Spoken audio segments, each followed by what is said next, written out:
Branca de Neve, os seus cabelos eram muito grossos, as suas peles eram muito grossas, muita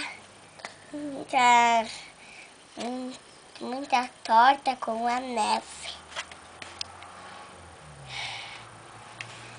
Vamos ver o que aconteceu com a madrasta.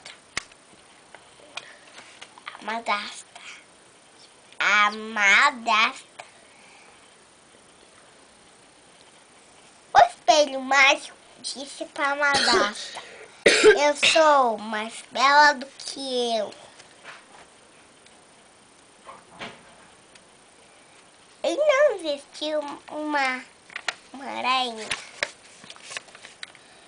O caçador disse para a Branca de Neve: vai, fuja, fuja, fuja.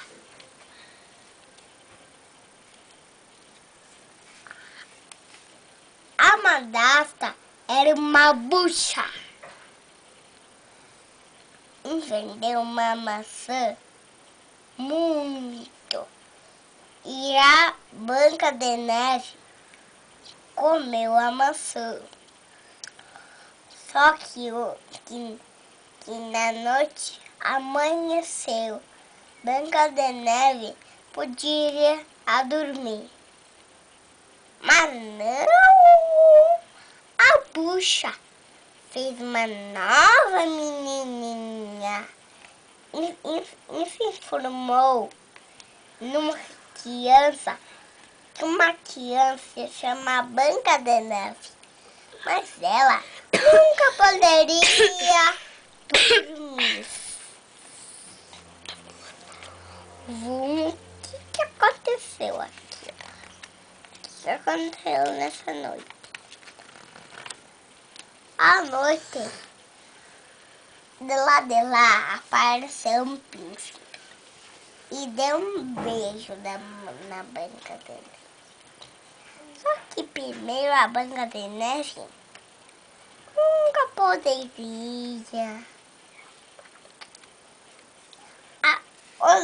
Os 7 anões ficaram tristes porque vê a Branca de Neve morta. E quando a Branca de Neve... Aqui, ó, a Branca de Neve tá morta. A Branca de Neve tá morta. Quando a Branca de Neve tava morta, não, mano. Tô segurando aqui.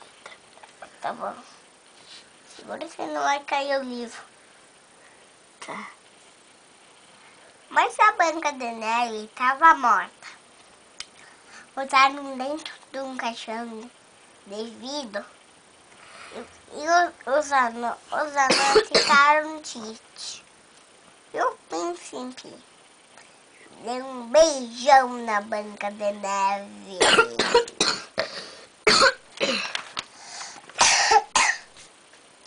E o príncipe levou a Branca de Neve num castelo onde se casaram e viveram felizes para sempre.